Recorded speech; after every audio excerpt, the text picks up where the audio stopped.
por, por lo que vamos a ver, ¿no es cierto? Ah, ahí sí, por lo que vamos a ver en estos momentos. A partir de hoy vamos a iniciar, o a partir de este momento vamos a iniciar el estudio de la religiosidad islámica. Ya que ha estado en boga todo lo que ha estado pasando en Medio Oriente, ¿no es cierto? En especial con el resurgimiento del movimiento talibán en Afganistán, por ejemplo, vamos a acercarnos a la religiosidad islámica desde su contexto, desde lo que es su estructura histórica hasta lo que son sus rituales y sus ceremonias y lo que ellos creen. Yo lamento que estemos, primero, en pandemia todavía, y en segundo lugar, que estemos a distancia, porque cuando yo hago estas clases de religiones comparadas y llegamos al estudio de estos fenómenos religiosos, me gusta llevarlos a terreno a los estudiantes. Entonces, por lo general, visitamos la mezquita, visitamos una sinagoga, vamos a una iglesia ortodoxa, y eso permite un estudio desde dentro, ¿no? No solamente hablar desde fuera del fenómeno, sino que estar dentro de una mezquita y conocerla y ver lo que creen y qué es lo que hacen. Es bastante interesante como visita terreno y como punto de observación. Lamentablemente no lo vamos a poder hacer porque no se permite, pero a ver si en el futuro, ¿no es cierto?, cuando ya estos lugares de culto estén abiertos y accesibles, podamos tal vez programar una visita en terreno. Sería muy interesante y hacer un pequeño tour entre, ¿no es cierto?, la mezquita Aksalam, ahí en Campo Amor, que es una mezquita marroquí, la primera del país, la primera que se levantó acá en Chile, y visitar alguna sinagoga como Beit Emuná o Círculo Israelí, para que conozcan desde dentro, ¿no es cierto?, la liturgia judía, islámica y ortodoxa. Va a quedar pendiente eso, ¿no? Va a quedar pendiente ahí para realizarlo en algún momento. Bueno, voy a compartir pantalla. Lo que vamos a hacer ahora es entonces ingresar en el estudio de los llamados los grandes monoteísmos. Y hay que entender que cuando hablamos de los monoteísmos o principales monoteísmos, estamos hablando de ideas religiosas bastante a veces distintas, bastante complejas. La palabra monoteísmo viene de la expresión griega compuesta monos, que significa uno o único, y teos o deos, Dios. Entonces el monoteísmo es la creencia en un solo Dios o una sola identidad divina. Son llamados monoteísmo el judaísmo, el cristianismo, el islam y el sinqueísmo o singeísmo, que son sistemas religiosos monoteístas. Los monoteísmos no solamente creen y adoran a un solo Dios, sino que también niegan que existan otras divinidades, que existan otras personas divinas. Ahora, la variedad del monoteísmo es tan amplia, ese abanico es tan amplia, que va desde la idea de un Dios único, absoluto, inconmensurable, como Alá en el sistema islámico. Acuérdense que Alá significa Dios en el árabe, así como Él es Dios en el hebreo. El en hebreo o Elohim y Allah en el árabe. Árabe y hebreo son lenguas hermanas, ¿no? Son lenguas semitas, están emparentadas, así que hay muchas palabras similares en el hebreo y en el árabe. Por ejemplo, paz, nosotros en hebreo decimos shalom y en árabe decimos salam. Salam aleikum, ¿no? Salam es paz, shalom es paz. Yo digo padre, ab, o Abba en el hebreo y en el árabe digo Abu. O sea, hay palabras muy parecidas entre hebreo y árabe porque es como español y portugués. Tienen esas similitudes, ¿no? Son lenguas hermanadas por las raíces lingüísticas. Entre el monoteísmo islámico, que es totalmente absoluto, que es totalmente único, y el monoteísmo cristiano, hay grandes diferencias. Porque el monoteísmo cristiano cree en un Dios dividido en tres, o creen un Dios manifestado en tres, Padre, Hijo, Espíritu Santo. Eso para el judaísmo y para el Islam es inconcebible, ¿no? Es inconcebible. Dice, hay un solo Dios, entonces no pueden haber tres. No pueden ser tres. Pero nosotros decimos, no, no son tres, es un Dios en tres personas. Bueno, ¿cómo es eso? ¿Son tres o uno? ¿Es una triada o es un monoteísmo? No, es uno. ¿Pero cómo? Si usted le llaman Padre, Hijo, Espíritu Santo. O sea, ¿son un mismo Dios que se disfraza de Padre, Hijo, Espíritu Santo? No, no, no. No, son tres personas. Bueno, qué difícil explicar la Trinidad, es una locura. Es una locura explicar lo que nos estamos metiendo con la personalidad de Dios. Entonces es una locura intentar explicar que no somos una triada, que el cristianismo no cree en una triada ni un triunvirato, ¿no? No es como las triadas egipcias, ¿no? Isis, Horus y Osiris. No es como la triada hindú, Vishnu, Shiva, ¿no es cierto? Y Brahma. No es una triada de dioses. Es un dios. Qué complejo eso. Qué tremendamente complejo explicar eso.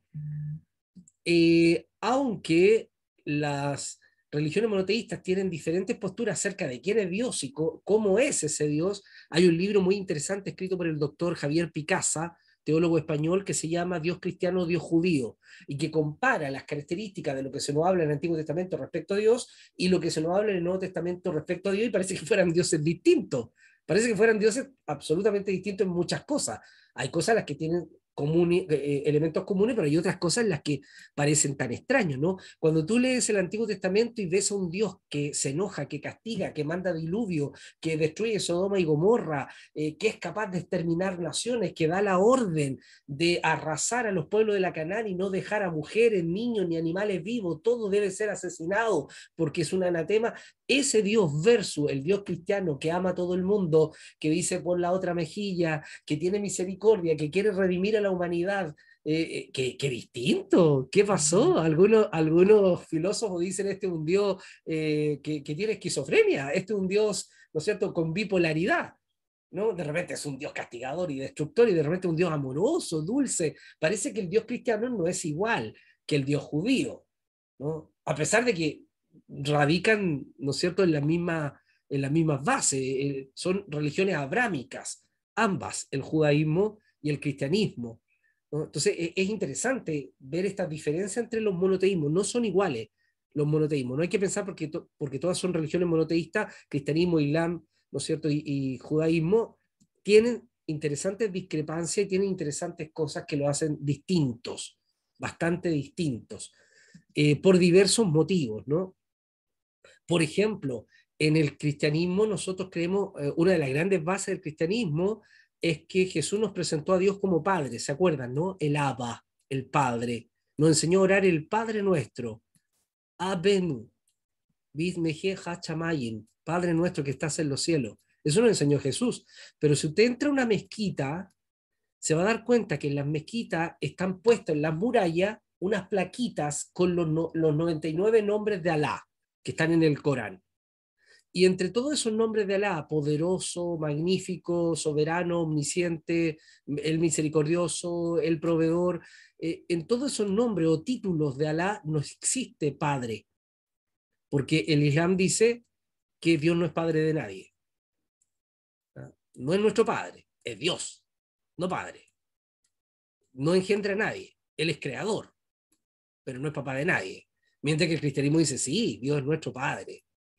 ¿No? Es padre de Jesús y padre nuestro también. O sea, noten las diferencias, grandes diferencias. Tal vez por eso que Alá es tan poco afectivo en la conciencia religiosa islámica, ¿no? Por eso tal vez parece que fuera tan subversivo, un Dios tan militante, versus al Dios del cristianismo. Entonces, partamos estudiando el Islam, hagamos un ingreso al Islam, y para estudiar el Islam es imposible estudiar el Islam sin estudiar a su fundador. Aunque los islámicos dicen que el Islam, la religión de los sometidos, significa musulmán. Musulmán es el sometido, el que se somete a Dios. Los islámicos dicen que el Islam viene de Abraham, que Abraham fue el primer musulmán. Bueno, eso es lo que dicen ellos. La verdad es que sabemos históricamente de que Abraham no fue musulmán, ni tampoco fue hebreo. Acuérdense que Abraham era caldeo, era de Ur de los caldeos, Ur de Caldea. Entonces él era un mesopotámico, un semita. El proceso del surgimiento de las llamadas religiones semitas o abrámicas se cierran con el surgimiento del Islam. O sea, la última religión abrámica es el Islam en surgir, en el siglo VI después de Cristo. Primero surge el judaísmo, luego el cristianismo y finalmente el Islam en el siglo VI. Y lo va a hacer a partir de la experiencia de su fundador, que es Muhammad, ¿no? Muhammad o Mohammed, que es para nosotros Mahoma. Muhammad. ¿Quién fue Muhammad? Muhammad era un joven hijo de una familia árabe que vivía en la Meca, en lo que hoy en día es Arabia Saudí, y que pertenecía a un clan árabe dedicado al sacerdocio, llamado los Coerex. Es necesario que sepamos de que en tiempos de Muhammad o de Mohammed, los árabes estaban divididos en clanes y cada clan tenía sus propios dioses y sus propias creencias. Habían cosas que los unificaban, pero cada clan tenía sus propias creencias religiosas y tenían sus propios dioses o divinidades. Pero había un clan que servía como sacerdote de todos los demás clans y ese eran los Coereis. Y Mohammed pertenecía a ese clan. Nació en el 571 después de Cristo en la ciudad de la Meca y murió en la ciudad de Medinat el Nabi. La ciudad de el Nabi significa la ciudad del profeta, ambas ciudades en el actual territorio de Arabia Saudí. Murió en el 632 después de Cristo. Trabajó en su comienzo, cuando era joven, trabajó como administrador de los bienes de una mujer de edad, de una mujer rica de edad. Y según la tradición islámica, de que esta mujer rica, que no tenía herederos, le tomó tanto cariño a Muhammad que le dijo que lo quería dejar como heredero de todos sus bienes. Pero la única manera de dejarle como heredero de todos sus bienes era que se casara con ella. Y él dijo, no tengas cuidado, no te voy a pedir ningún tipo de relación sexual, ningún tipo de afecto, solo que nos casemos para que ante la ley arábica tú puedas ser mi heredero, ¿no? Y mis bienes no se pierdan. Eso dice la tradición islámica. Los críticos de la tradición islámica dicen que en realidad Mohammed se aprovechó de esta mujer de edad y se casó convenientemente con ella porque sabía que le iba a durar poquito tiempo y que iba a heredar todos sus bienes. Ahora, si tú dices eso, ten cuidado que no te escuchen islámicos porque te van a hacer la guerra santa, ¿no? Te van a ver como enemigo del Islam. Entonces, cuidado con esas declaraciones. Más tarde, ¿no? Se casa con esta mujer de edad que se llama Hadiga y va a heredar todo, ¿no es cierto?, sus bienes. Entonces, ¿dónde nació Muhammad? Nació aquí, en la Meca, ahí muy cerca el Golfo Pérsico, ¿no es cierto? Y murió acá arriba, a unos cuantos kilómetros hacia el norte, en la ciudad de Medina, lo que hoy en día es Arabia Saudí.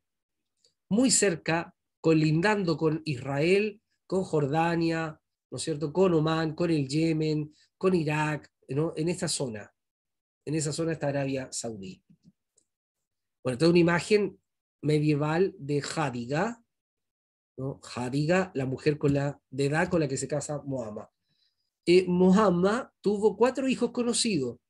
No se sabe si los tuvo con esta mujer de avanzada edad, lo más probable es que no, pero de sus 4 hijos, el más querido, el más preciado, era su hija Fátima. Él siempre decía que debió haber nacido hombre, Fátima, y no mujer, porque era la más inteligente, la más sabia y la más cercana a él.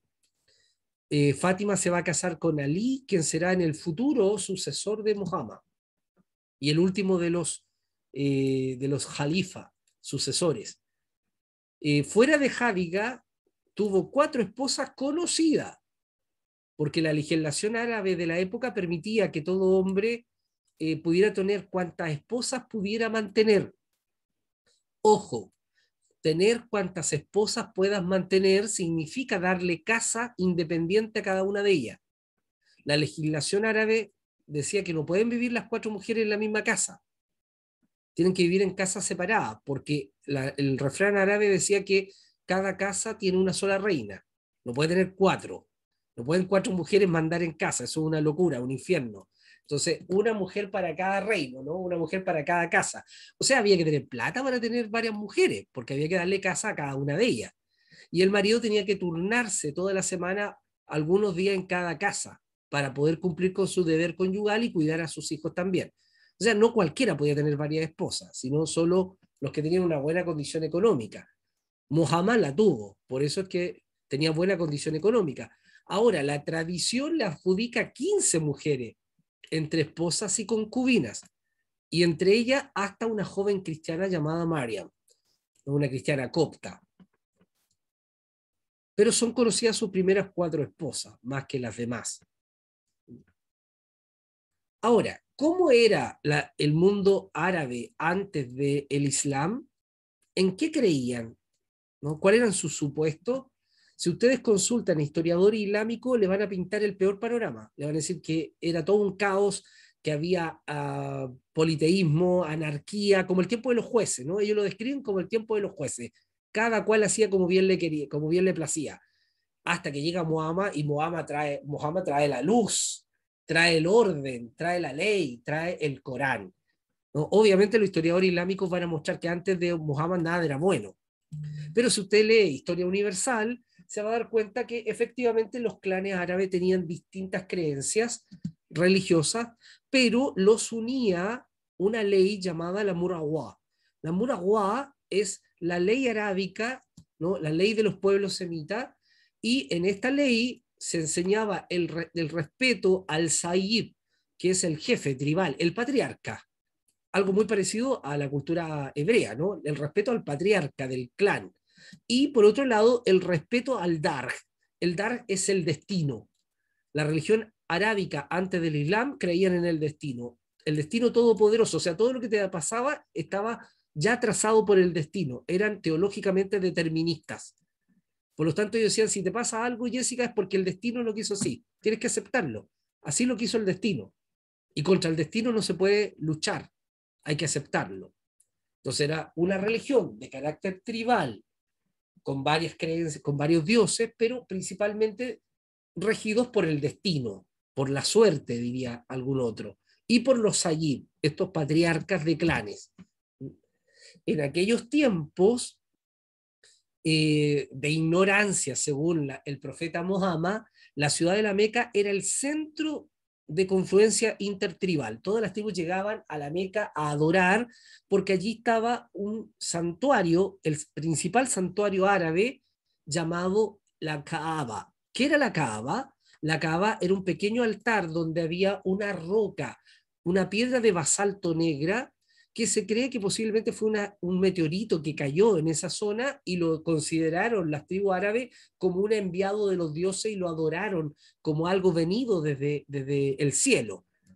Hasta el día de hoy, hasta el día de hoy, el mundo islámico peregrina al santuario de la Meca en Arabia Saudí para poder estar frente a esta piedra, hasta Kaaba, ¿no?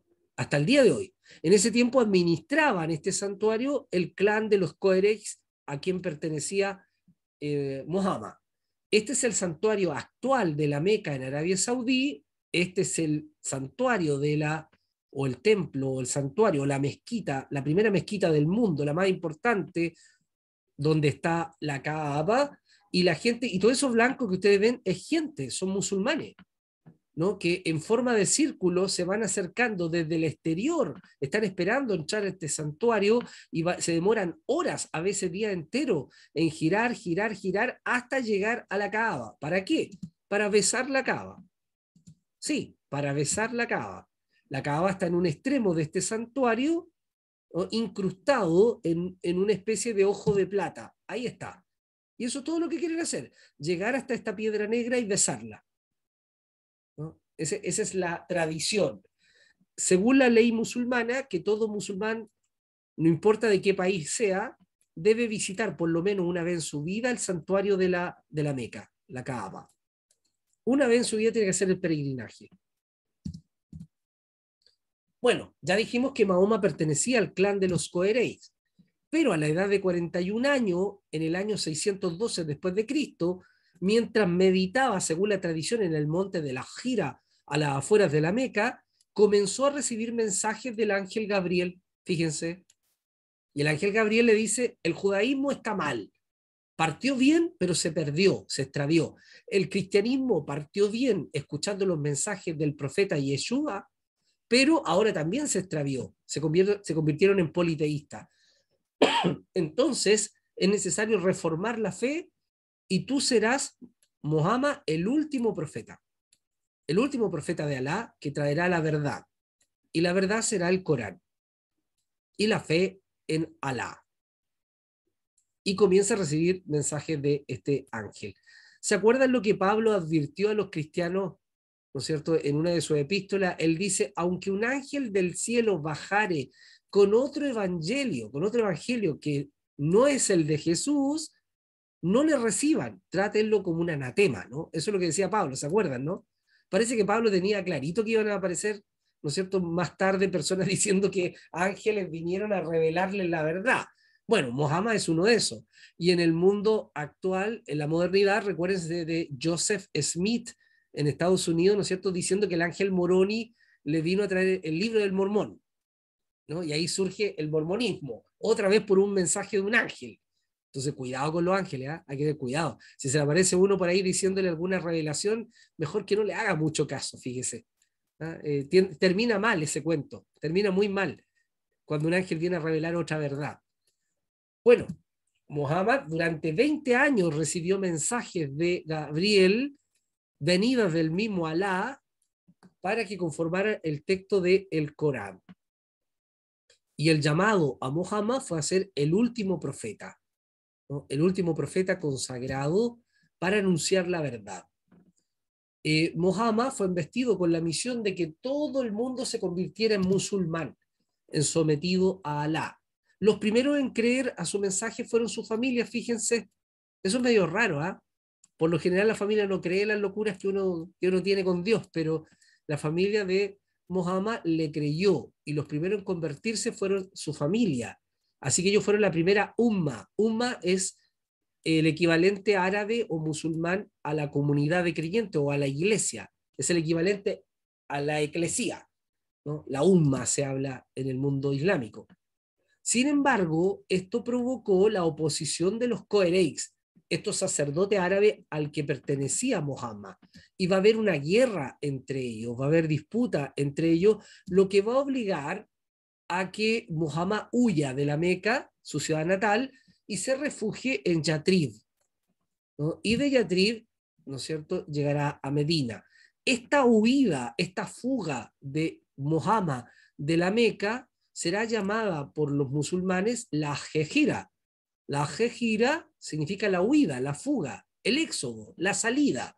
Y de la misma manera que Israel salió, ¿no es cierto?, en éxodo de Egipto, ellos dirán, Muhammad salió en un éxodo desde la Meca a la edad de 51 años. Y este acontecimiento, la huida, la salida de Muhammad de la Meca, será llamado el año cero para el mundo islámico. Así como en la fecha de nacimiento de Cristo es el cero, y de ahí los cristianos contamos, ¿no es cierto?, desde el cero en adelante, para los judíos el año cero es el llamamiento de Abraham. Entonces, desde Abraham a nuestros días van 5.781 o 82 años. Ahora, en septiembre es el año nuevo judío, es Rosh Hashanah, año nuevo judío. Ahora en septiembre se celebra, esta semana se celebra el año nuevo judío, y sería el año 5.782, si no me equivoco, en el calendario judío, porque ellos cuentan desde Abraham en adelante, desde Abraham en adelante. Los cristianos contamos de Cristo en adelante, y los árabes o los islámicos cuentan desde la fuga de Muhammad, desde la Hejira en adelante. Ese es el año cero.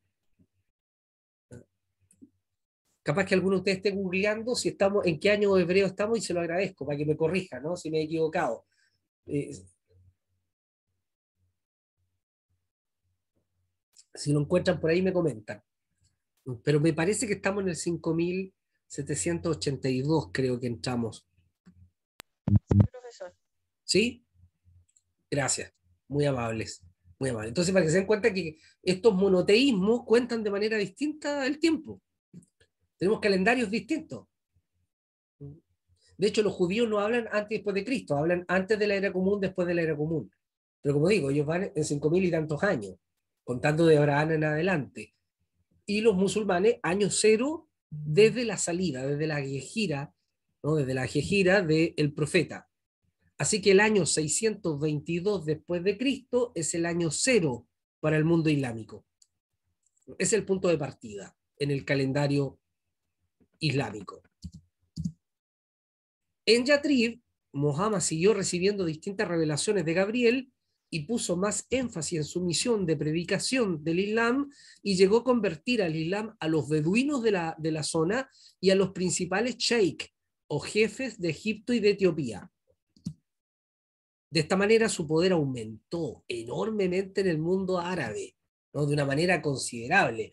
Muhammad llegó a unir bajo su figura y la nueva fe en Alá a las tribus árabes, algo que nunca antes en la historia había pasado. Aprovechando su influencia sobre la crisis que se vivía en el Imperio Romano Cristiano, el poder de Muhammad llegó a no tener límites dentro del mundo árabe. En el año 630 después de Cristo, es decir, el octavo año en el calendario islámico, en el año de la Hejira, Muhammad va a viajar para recuperar la Meca con sus seguidores, para reconquistar la ciudad de su nacimiento. Según la tradición musulmana, dice que Muhammad entró a la Meca a puertas abiertas y lo recibieron como un salvador. Pero la historia dice que hubo derramamiento de sangre, que hubo guerra.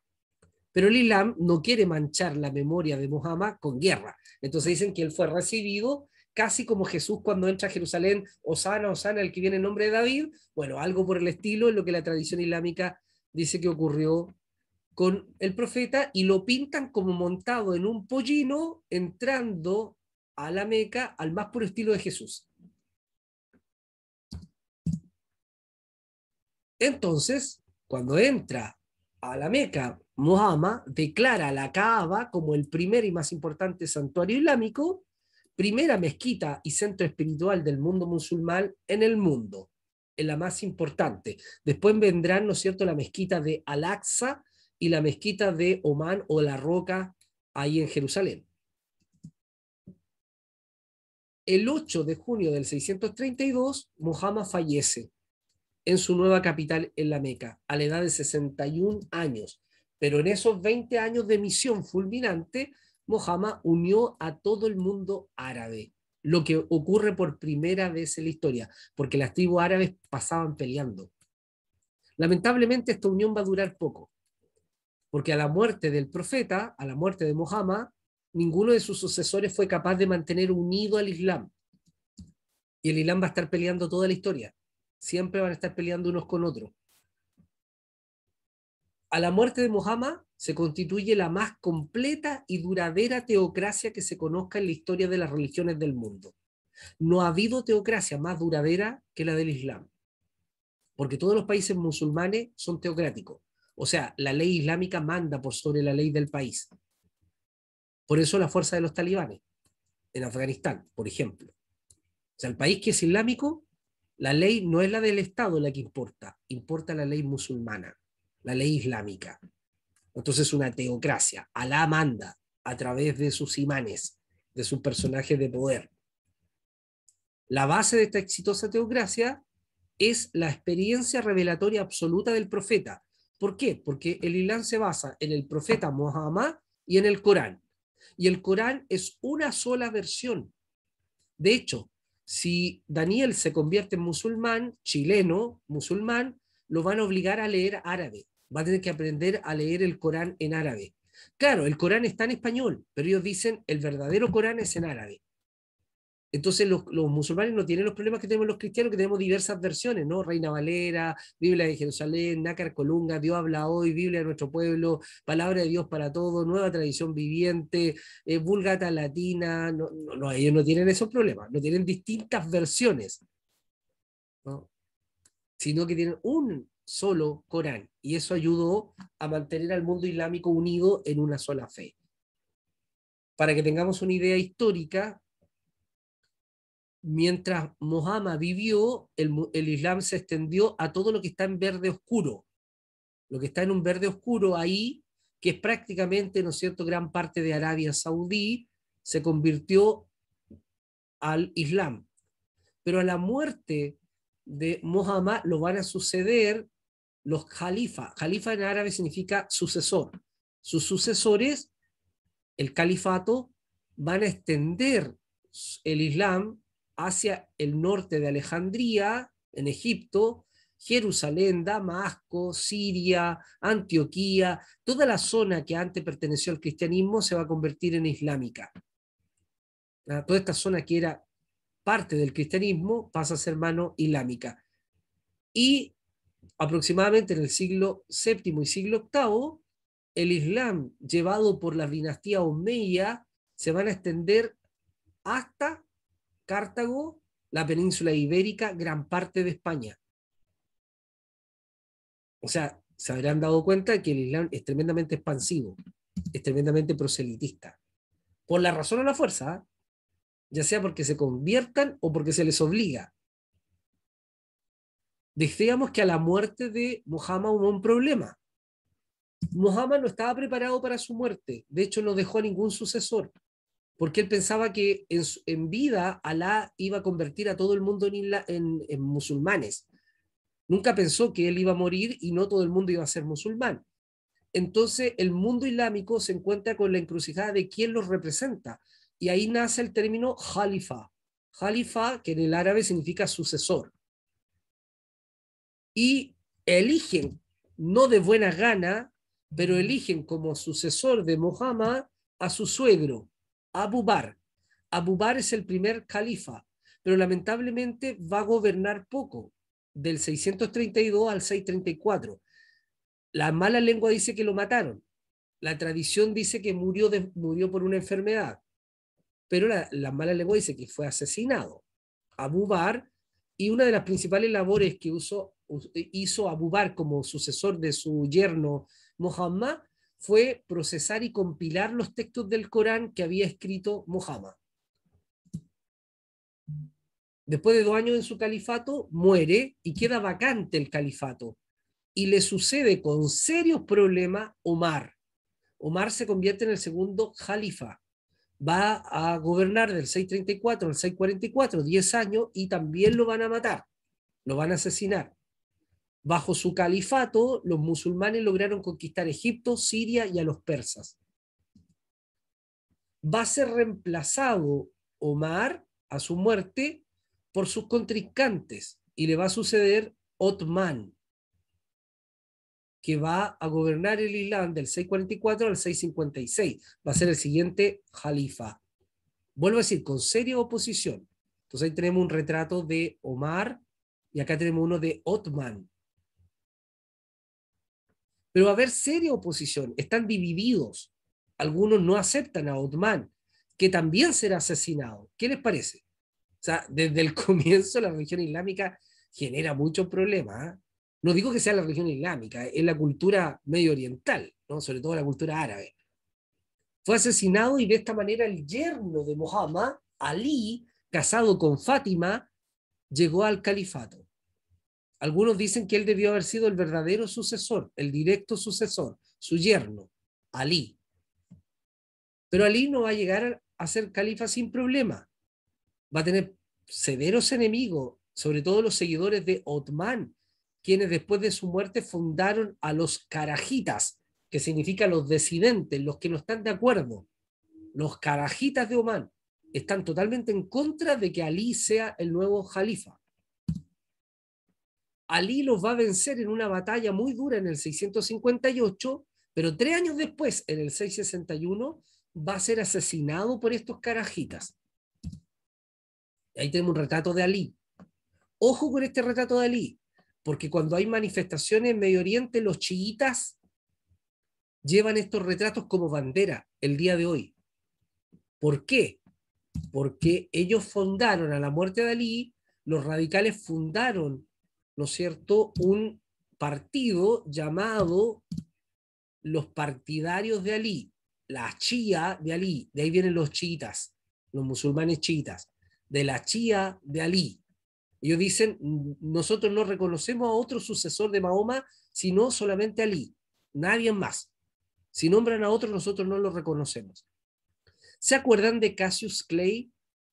Bueno, tal vez las hermanas no tienen por qué acordarse de él, pero un famoso boxeador negro, ¿no? Cassius Clay, que en la época de los 60 se volvió musulmán. ¿Y cómo se llamó? Mohammed Ali. O sea, Mahoma Ali. Se puso los nombres nada menos que del fundador del Islam y del último sucesor, el último jalifa, Ali, el más peleador de todos, ¿eh? Ali era el más peleador de todos. Así que por algo escogió su nombre Cassius Clay, ¿eh? No por nada. Así van a surgir los chiitas. El contendor de Ali, Muawiya, se declaró jalifa, pero se arrancó, no se quedó ahí en Arabia Saudí, sino que arrancó a Damasco. porque sabía que ahí lo podían matar, ¿no? Y desde allí trató de mantener su califato. Comenzó así la dinastía de los Omeyas, que se va a extender, ¿no es cierto?, enormemente, sobre todo a través de las guerras de conquista y la Guerra Santa. La supremacía musulmana omeya va a durar hasta el 750 después de Cristo, cuando va a ser derrocado por los musulmanes abasíes de Bagdad. Nótese cómo pelean entre ellos, se dan cuenta que, bueno, no, los cristianos no tenemos que sorprendernos tanto, porque también hemos tenido serios conflictos internos también, ¿no? El último califa omeya huyó a España y allí formó el califato de Andaluz, ¿no? Y en el 929 el gobernador omeya de España se declara califa. Y este sería, ¿no es cierto?, el califato de Córdoba. Acuérdense ustedes que España estuvo mucho tiempo bajo manos musulmanas, ¿no? Por eso es que muchas palabras en el castellano son musulmanas. Almohada, almud, ataúd y el famoso ojalá. Ojalá es árabe, significa Alá quiera. Ojalá Alá quiera. Así que fuerte influencia en la Alhambra, en Salamanca, en todo el sur de la península ibérica, fuerte influencia, ¿no es cierto? La influencia gitana también, flamenca, es influencia árabe, ¿no? La rítmica flamenca es influencia árabe, el canto flamenco es árabe, tiene sus raíces en la cultura árabe.